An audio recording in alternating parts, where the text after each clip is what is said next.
Welcome to the bus. As I pointed out in the previous episode, we are up in near Olympic National Park for the summer. It's an opportunity for my wife and I to spend some time with the grandkids, but still want to put out content.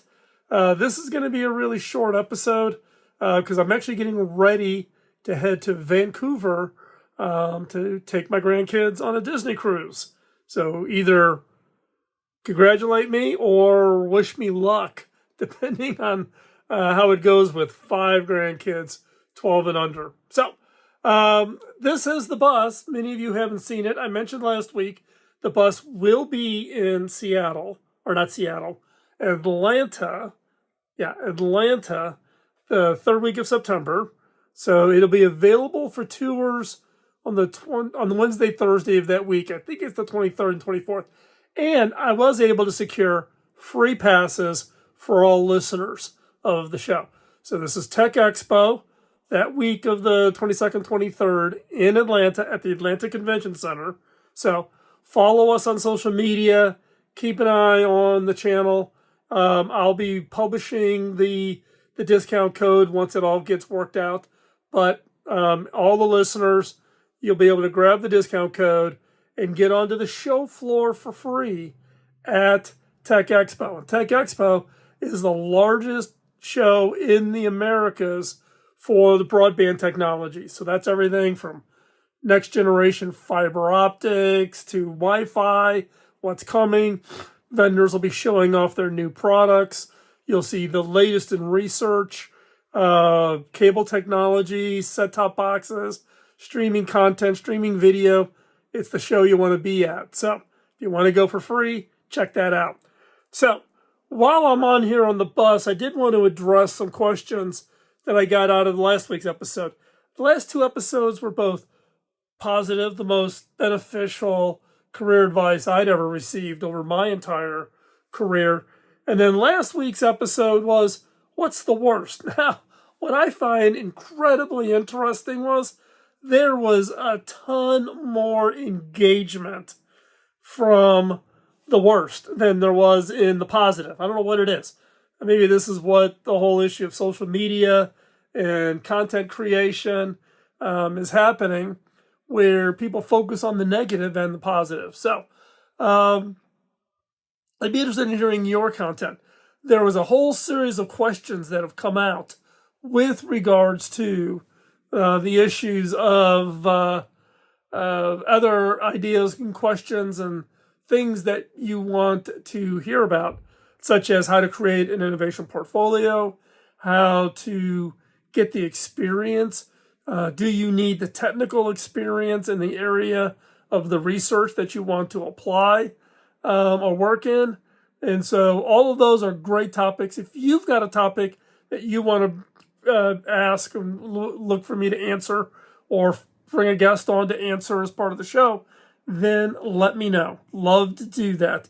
Now, also as a reminder, we are going to go to, for the next couple of weeks, episodes every other week through the summer. So just as all of you take a little bit of a break for the summer, we do the same thing.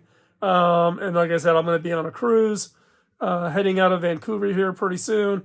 And so therefore, I'm not going to be able, I will probably be recording content, not an easy way to get it off the boat and get it to Kirk Nelson and the team in order to edit and produce and post the show. So instead, this week, rather than addressing a specific question, one of the things that I get a lot of questions about is, what about the bus? What is on the bus? So this is a Prevost H345. It's what's called an entertainer bus. It is a bus that was previously custom built for one of the owners of a racing team. So sometimes people will refer to this as a racing bus. Every Prevost ever manufactured is custom, specific to the owner. There's no standard floor plans like an RV. In this case, this particular bus is a 4-bunk model. Now, please keep it confidential here, because my wife, if she finds out that I actually did a walking tour of the bus, she would absolutely shoot me because the bus is not set up like we normally would do at a trade show or something like that in order to talk about the bus. So we are now, this is the bunk room. So this is where people sleep. Each bunk gets 4 bunks. There's 2 bunks on top. And then there's 2 bunks down below. Hard to see here. It's kind of dark in the bunk room. Now, this door here is actually closed. That goes into the master bedroom suite for my wife and I.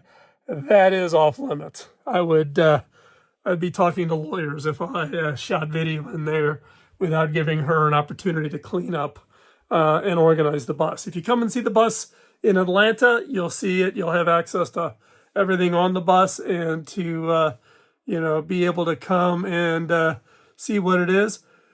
We do record on the bus. The roof ceiling up above, kind of hard to see. Let me see if I can get it up there a little bit. Yeah, you can see a little bit of the ceiling is a padded ceiling, which actually helps with the sound absorption. We do have Starlink on the bus, and that is actually just served with the Wi-Fi over here in the corner, right up against the wall there. You can start to see the antennas. The big Starlink antenna is on the roof. And this is this getting the bus. We had an RV before. For many of you who've been listeners for a long time, this is the has been transformative for my ability to continue to produce all the content that we produce each year. We do about 40 episodes a year, 40 unique episodes a year. So with that, our ability to produce content while I'm traveling, and I travel not just for pleasure, in this case, the summer, but it also is my primary means of getting around the country for business travel. That way, I'm in control of my schedule.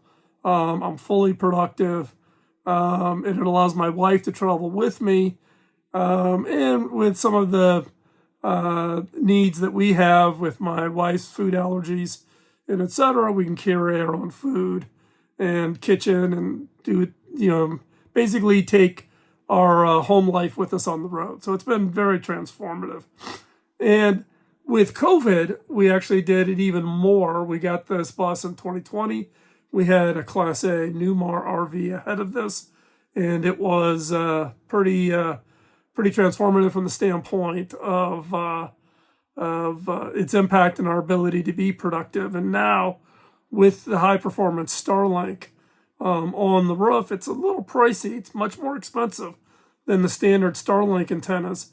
It has allowed us to be transformative in how we move, get around the country, be productive while we're on the road. So for me, that gets into my career discussion today. With regards to career discussions, matching the career to what it is your priorities are. We talked about the 5 F's last week. And early in my career, I did a lot of consulting work. My wife and I chose to homeschool our kids. So we started homeschooling in 1987. So homeschooling for a very long time.